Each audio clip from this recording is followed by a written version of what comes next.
آج کی آیت، اور جو مسیح یسوع کے ہیں انہوں نے جسم کو اس کی رغبتوں اور خواہشوں سمیت صلیب پر کھینچ دیا ہے۔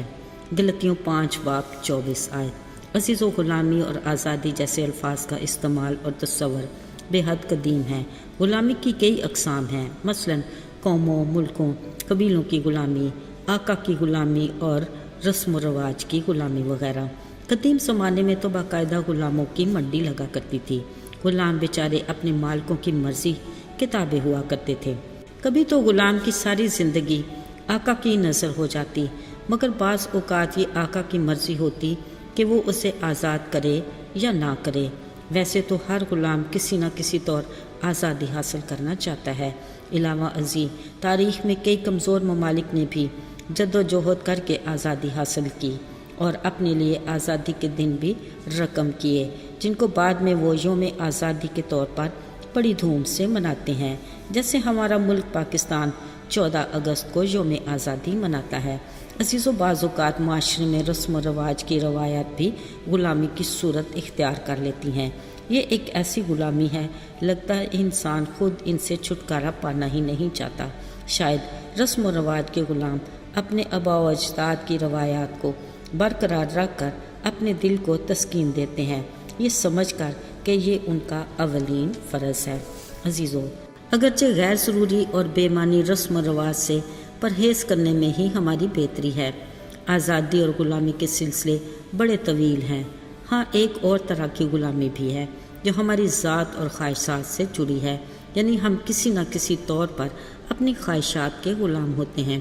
جس کا ناطہ ابلیس سے جڑا ہے وہ اسی طاق میں ہوتا ہے کہ خلق خدا کو خواہشات کے دلکش جال میں پھنسا کر انہیں اپنی غلام رعایا میں شامل کرے۔ اس مقصد کے لیے وہ جدید ترین برانڈز، نمود و نمائش، شہرت، عزت، پیسے کی جھنکار کو بڑی مہارت سے استعمال کرتا ہے، اور انسان ہے کہ منٹوں میں اس کا شکار بھی ہو جاتا ہے۔ یاد رہے، خواہش بڑی تیزی سے ملٹی پلائی ہوتی ہے اور انسان ان خواہشات میں پھنس کر ان کا غلام بن جاتا ہے۔ پھر ان سے رہائی خاصی دشوار ہو جاتی ہے، بالکل اس کیڑے کی طرح جو پچر پلانٹ کی خوبصورتی کو دیکھ کر اس کے قریب چلا تو جاتا ہے، مگر قدرت کے کام انوکھے۔ عین اسی وقت پلانٹ اپنا منہ کھول کر کیڑے کو اپنے شکنجے میں لے لیتا ہے۔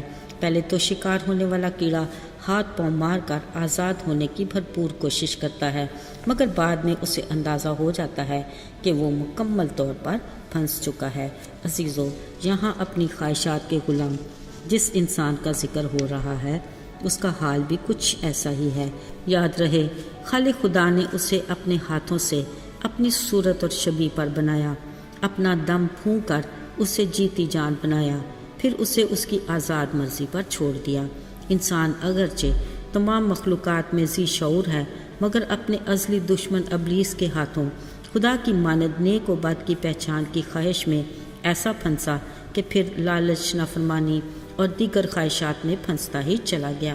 پھر اپنی خواہشات کا ایسا غلام بنا کہ دل کے ہاتھوں مجبور ہو کر اسے اپنی خواہشات کی جی حضوری کرنا ہی پڑی۔ یاد رہے، خدا تعالیٰ کی ذات بڑی رحیم اور مہربان ہے۔ وہ اپنی مخلوق کی بے بسی پر خوش نہیں ہوتا۔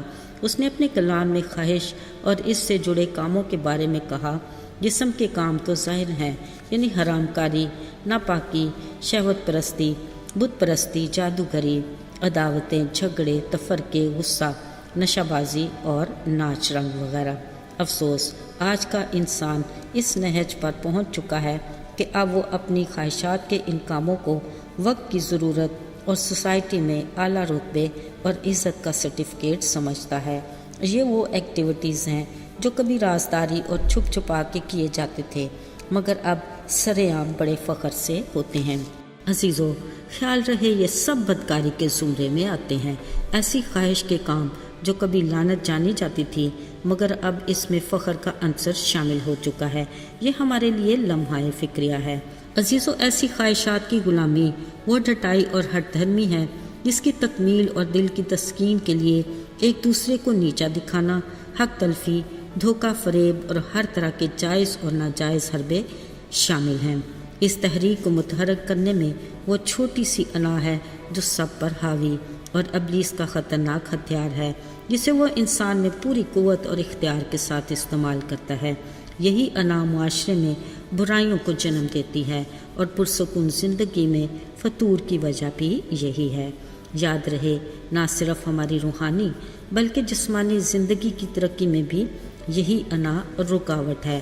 مگر عزیزو، تسلی رکھیے، ہم اپنی خواہش کی غلامی سے آزاد ہو سکتے ہیں اور اس کی کنجی بھی ہمارے ہی ہاتھ میں ہے۔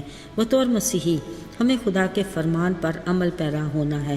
اس نے فرمایا، اپنی خودی سے انکار کر، انا کے بت کو توڑ دے اور خود کو اپنے جسم کی رغبتوں اور خواہشوں سمیت صلیب کے پاس لے آ۔ وہ ہمیں ہر طرح کی غلامی سے آزاد کرے گا اور ہماری جانیں آرام پائیں گی۔ آئیے دعا کریں۔ اے ہمارے آسمانی باپ، ہم تیری منت کرتے ہیں کہ تو ہمارے قدموں کو ابدیت کی راہ پر ڈال تاکہ ہم اس جہان میں بھی مبارک ہوں اور آخرت میں بھی تیرے منصور نظر ٹھہریں۔ یسوع کے مبارک اور بابرکت نام میں مانگتے ہیں، آمین۔